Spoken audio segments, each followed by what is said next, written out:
अस्सलाम वालेकुम, ईद मुबारक।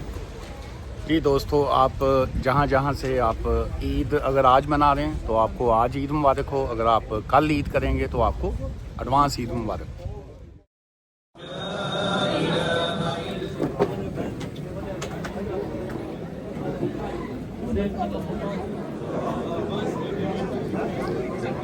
जी माशाल्लाह, ये जो ब्रैडफर्ड की मद्दी मस्जिद है ये बहुत बिज़ी होती है जी।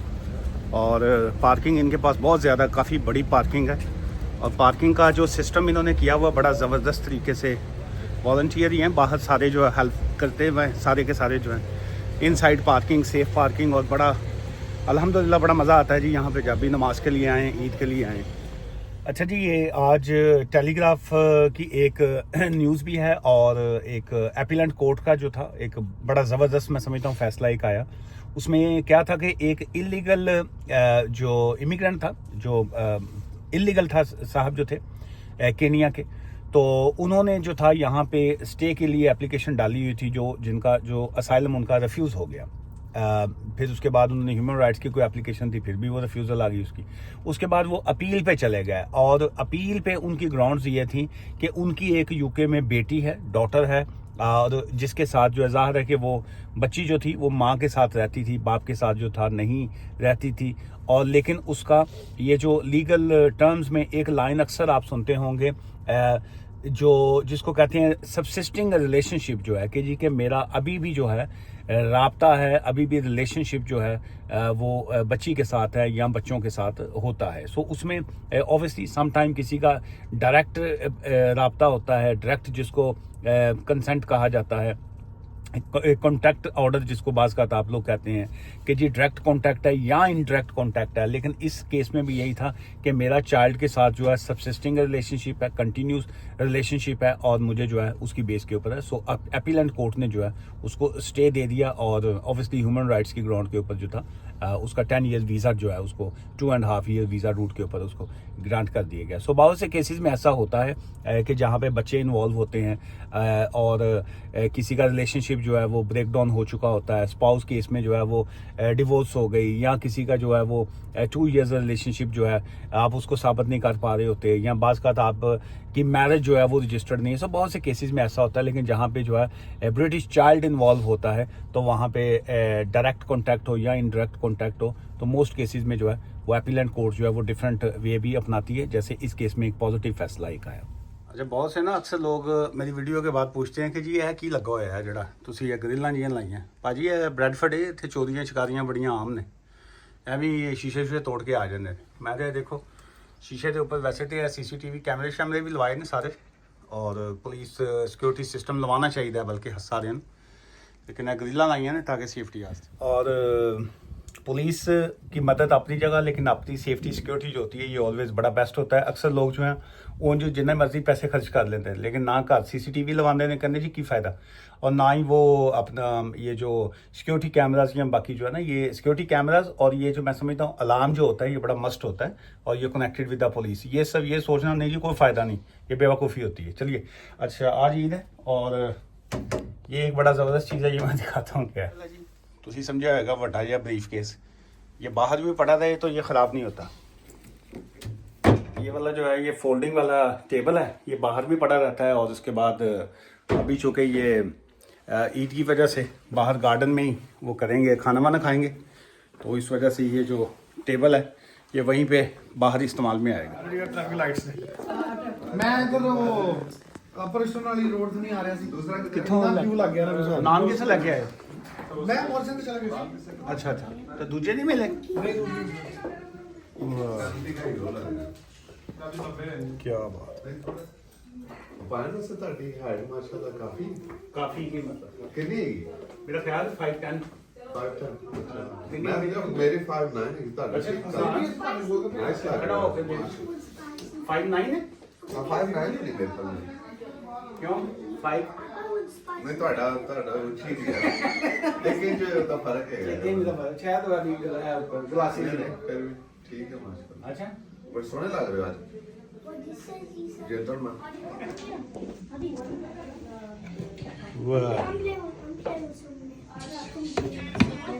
ਤੁਸੀਂ ਬਣਾਇਆ? चिकन जी मैंने बनाया। वाह वाह गोलगप्पे।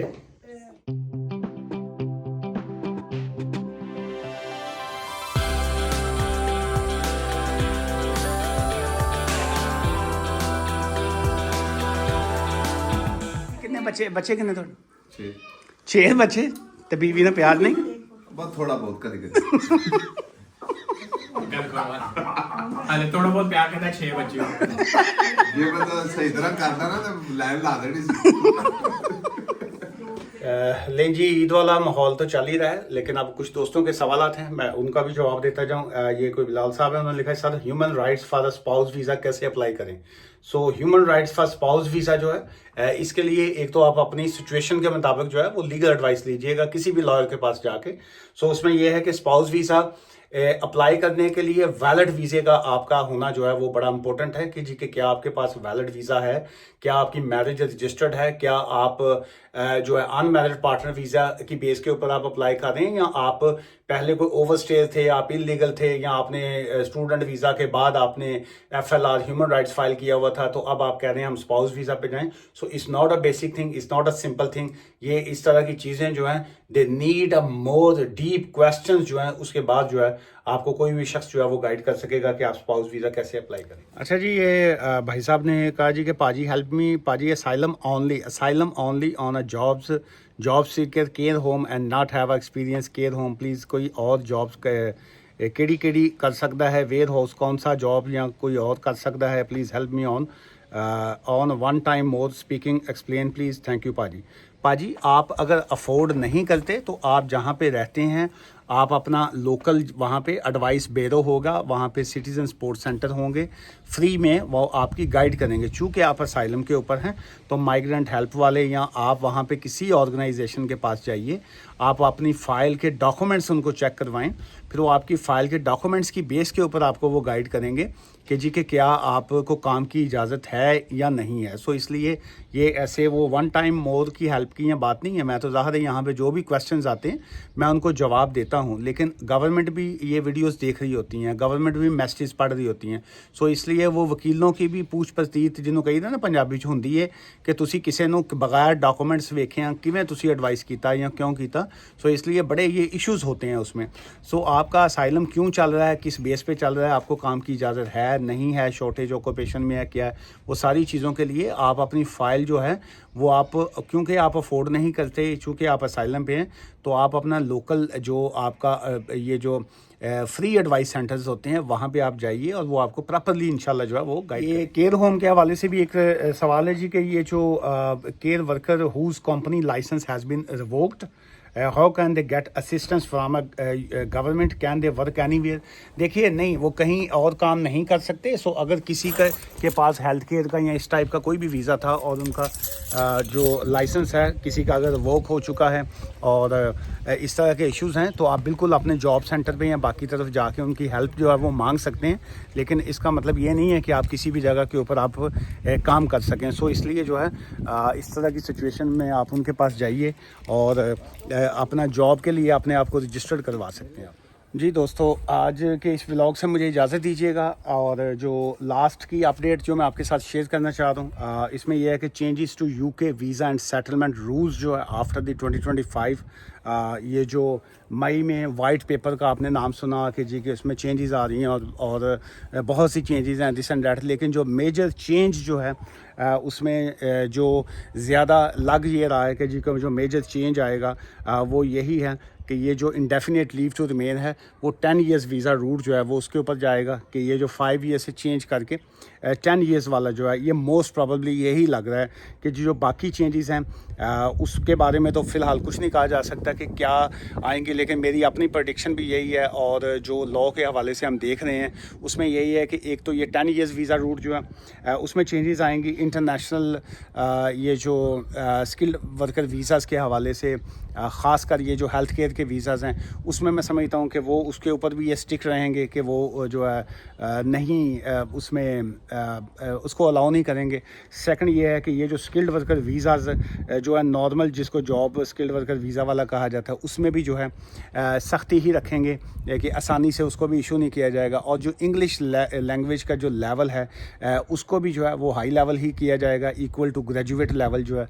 और मोस्ट इम्पोर्टेंट ये है कि ये जैसे डिपेंडेंट वीज़ा वालों का इंग्लिश लैंग्वेज नहीं होता था उसको भी जो है वो कंपलसरी करेंगे। ये 4-5 जो चेंजेस हैं इसको मैं समझता हूँ वाइट पेपर के हवाले से इसको वो मुस्तकिल रखेंगे और इसके ऊपर अमल दरामद भी किया जाएगा।